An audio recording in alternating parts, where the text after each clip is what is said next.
Hello everybody, आप सभी का मेरे चैनल फिजिक्स की क्लास में स्वागत है। आज हम वेव ऑप्टिक्स चैप्टर से नीट 2017 के क्वेश्चन सॉल्व करेंगे। First question, the ratio of resolving power of an optical microscope for two wavelengths lambda 1 is equal to 4000 angstrom and lambda 2 is 6000 angstrom is 8:27, 9:4, 3:2 and 16:81। जो resolving power of microscope होता है उसका formula होता है RP is equal to 2 mu sine theta upon lambda. तो RP1 for lambda 1 wavelength 2 mu sine theta by lambda 1 and RP2 will be 2 mu sin theta by lambda 2। अब divide कर देते हैं, RP1 डिवाइड बाई RP2,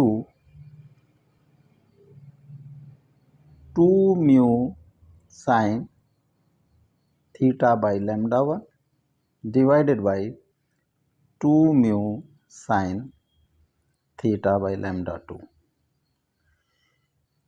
यह आ जाता है lambda 2 by lambda 1। lambda 2 is 6000 angstrom, this is 4000 angstrom, this come to 3/2, तो ratio हो जाएगी 3:2। C is correct option।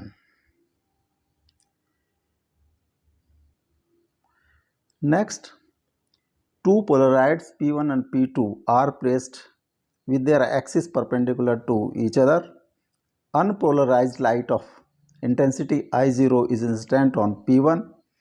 A third polaroid is kept in between P1 and P2 such that its axis makes an angle 45 degree with that of P1.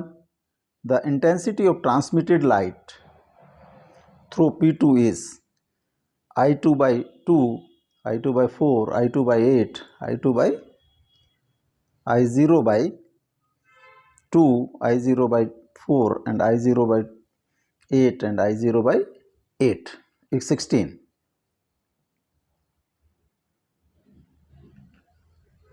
This is polaroid 1 and polaroid P2.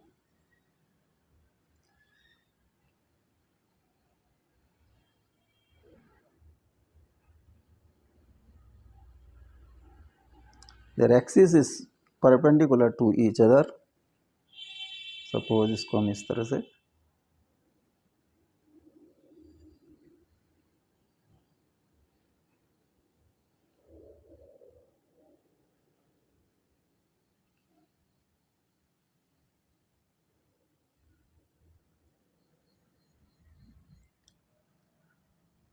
This is P1 Polaroid P2।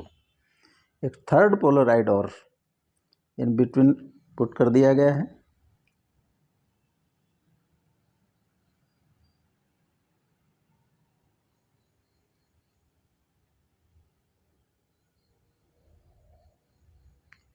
Suppose this is P3।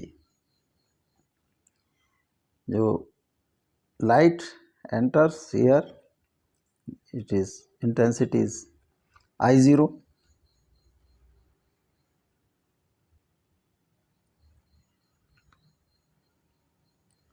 जब इस Polaroid से ये light unpolarise है तो यहाँ पर इसकी intensity will be I0 by 2। अब P3 एंड P1 में जो एंगल है एक्सिस में दैट इज 45। अगर यहाँ से ये पोलराइज लाइट इसकी इंटेंसिटी I1 एंड जो P2 से पास होगी, एग्जिट होगी, उसकी जो intensity is I2।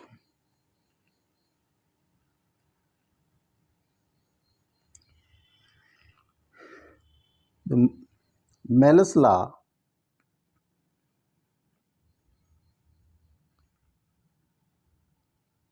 I1 is equal to I is equal to, अगर दो पोलराइड के बीच का एंगल थीटा डिग्री है तो जो पास होने के बाद इंटेंसिटी होगी, अगर फर्स्ट पोलराइड में I0 है तो कोस स्क्वायर थीटा। अगर दो पोलराइड के बीच का एंगल थीटा है और जो एक पोलराइड से जो इंटेंसिटी पास ऑन होकर दूसरे पोलराइड पर आती है उसकी इंटेंसिटी I0 है, तो सेकंड से जो पास होने के बाद इंटेंसिटी होगी वो I1 होगी। तो I1 हमारे केस में होगा I0/2 into cos square 45 degree. इन दोनों के एक्सिस में P1 एंड P3 के एक्सिस में 45 डिग्री का एंगल है। तो I0/2 इंटू 1/√2 का स्क्वायर, ये आ जाती है I0/4।